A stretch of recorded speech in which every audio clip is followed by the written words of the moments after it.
Hello दोस्तों, तो अब आप लोग अपने आधार कार्ड में नाम, जन्मतिथि, एड्रेस सब कुछ खुद से बदल सकते हो। इसके लिए क्या पूरा प्रोसेस है मैं आप लोगों को समझाने वाला हूँ। वीडियो को ध्यान से देखते रहना, पूरा प्रोसेस आप लोगों के समझ में आ जाएगा। तो इसके लिए दोस्तों सबसे पहले आप लोगों को अपने क्रोम ब्राउजर पर आधार लॉगिन लिख करके सर्च करना है। जैसे आप लोग आधार लॉगिन लिख करके सर्च करोगे, सबसे पहली वेबसाइट आप लोगों के सामने आ जाएगी माई आधार लॉगिन वाली, यूआईडीआई वाली। तो आप लोगों को इस वाली वेबसाइट पर क्लिक कर देना है। इस वाली वेबसाइट का ऑफिशियल लिंक मैंने डिस्क्रिप्शन में व्हाट्सएप टेलीग्राम चैनल पर दे रखा है, ग्रुप में दे रखा है। जाकर के वहां से ऑफिशियल वेबसाइट पर जाकर के या तो सर्च कर लो, नहीं तो फिर क्रोम पर जाकर के सर्च कर लेना, आपकी मर्जी है। यहाँ पर दोस्तों आप लोगों के सामने इस तरह से एक इंटरफेस खुल के आ चुका है।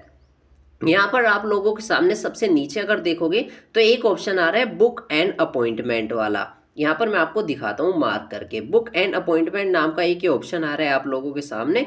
इस वाले ऑप्शन पर ही आप लोगों को दोस्तों क्लिक कर देना है। जैसे ही आप बुक एंड अपॉइंटमेंट वाले ऑप्शन पर क्लिक करोगे तो इस तरह से एक इंटरफेस दोस्तों आप लोगों के सामने खुल करके आ जाएगा। यहाँ से देखिए सारी चीज़ें दिखा रहा है क्या क्या अपडेट हो सकते हैं। यहाँ से आप फ्रेश आधार एनरोलमेंट अपडेट करा सकते हो, नेम अपडेट कर सकते हो, एड्रेस बदल सकते हो, मोबाइल नंबर अपडेट कर सकते हो, ईमेल आईडी अपडेट कर सकते हो, date of birth, gender, biometric यानी फोटो हो गया, फिंगरप्रिंट हो गया, इरिस हो गया। आपको कुछ भी चीज करनी है सारी चीज अब आप खुद से अपडेट कर लोगे। सरकार ने फैसिलिटी पब्लिक के हाथ में दे दी थी कि पब्लिक बार बार जा रही थी आधार कार्ड में नाम अपडेट कराने, एड्रेस जो भी अपडेट कराना था, सीएससी सेंटर पर पहुंच रही थी, वहां पर बहुत भीड़ थी, पब्लिक फिर वापस आ जा रही, तो सरकार ने फैसिलिटी दे दी। इसमें दोस्तों सबसे पहले तो यहाँ पर आप लोगों को अपनी सिटी सिलेक्ट करनी है। यहाँ पर एक ऑप्शन आ रहा है सिलेक्ट सिटी लोकेशन का।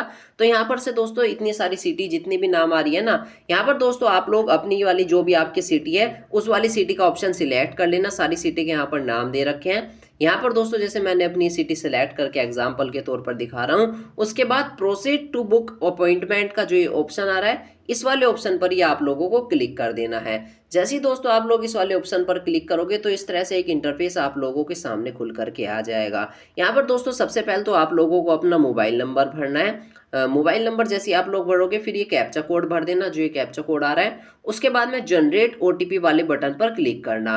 तो एक ओटीपी जो होगा आपके मोबाइल नंबर पर जाएगा, उस ओटीपी को भरने का ऑप्शन भी यहीं पर है। जैसे आप जनरेट ओटीपी पर क्लिक करोगे तो भरने का ऑप्शन आ जाएगा, वो उस ओटीपी को वहां पर दोस्तों भर देना।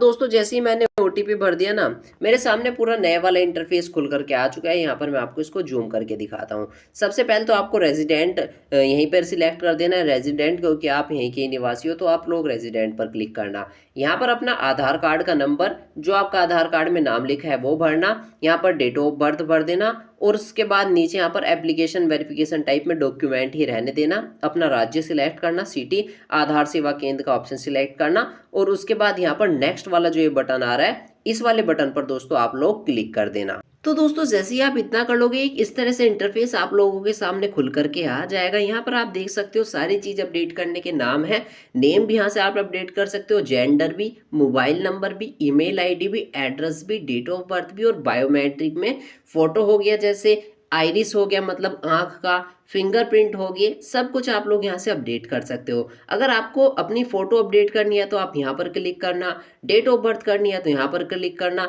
जो भी चीज आपको अपडेट करनी है ना सब पर आप टिक टिक के बटन क्लिक करते चले जाना, सबके ऑप्शन आपके सामने खुलते चले जाएंगे। अब जैसे कि एग्जाम्पल के तौर पर मैं आपको दिखाता हूँ, मुझे एड्रेस अपडेट करना है और मोबाइल नंबर अपडेट करना है। एग्जाम्पल के तौर पर मैं आपको ये दिखा रहा हूँ।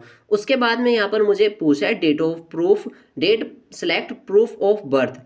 बर्थ के लिए आप लोगों को प्रूफ चूज करना है, तो यहाँ पर आप बर्थ सर्टिफिकेट और इसके अलावा कई सारे ऑप्शन आ रहे हैं। मार्कशीट, आपकी जो 10वीं 12वीं की मार्कशीट वगैरह होती है वो चूज कर सकते हो आप। बहुत सारे ऑप्शन दे रहा है, फोटो हो गया, आपका आइडेंटिटी कार्ड हो गया।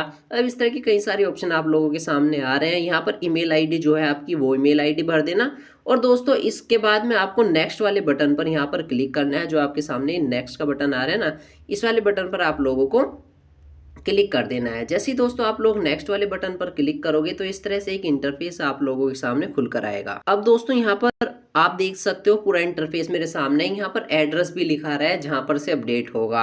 अब यहाँ पर दोस्तों मुझे यहाँ पर टाइमर सिलेक्ट करना होगा, किस टाइम मेरे सूटेबल होगा, किस तारीख को सूटेबल होगा। मतलब आपको उस टाइम जो है आधार सेवा केंद्र पर पहुंच जाना है।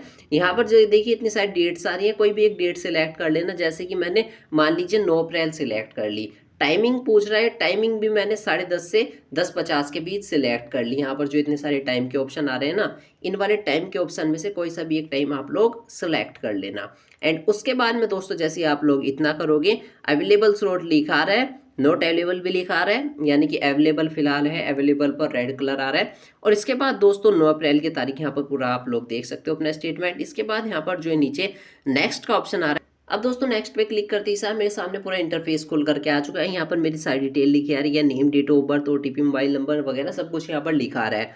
और यहाँ पर दोस्तों एक और नेक्स्ट का बटन आ रहा है यहीं पर ही साइड में। इस वाले नेक्स्ट वाले बटन पर जैसे ही मैं दोस्तों क्लिक करूंगा, यहाँ पर इस तरह से एक इंटरफेस खुल करके आ चुका है। ओके वाला बटन जो यहाँ पर आ रहा है, इस वाले ओके वाले बटन पर मैं आपको जूम दिखाता हूँ। ओके पर क्लिक कर दिया।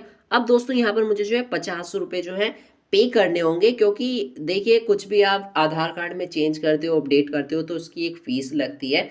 या तो आप लोग दुकानदार को देते हो, अब यहाँ पर आपको ऑनलाइन कटवानी पड़ेगी। ऑनलाइन आप फीस कटवाओगे, आपको दुकान पर जा कर के 1 रुपया भी दुकानदार को देने की ज़रूरत नहीं है, वो आपका फ्री में करके देगा, क्योंकि आपने फ़ीस ऑलरेडी यहाँ पर कटवा दी है। अब जैसे ही आप लोग फ़ीस कटवा दोगे ऑनलाइन माध्यम में फ़ीस का, यहाँ पर बटन आ रहा है, इस पर आप क्लिक करोगे जैसे ही ऑनलाइन पर, तो मार्क सबमिट हो जाएगा। और आपके ऑनलाइन पर क्लिक करते ही सार एक क्यूआर कोड आप लोगों के सामने खुल करके आ जाएगा।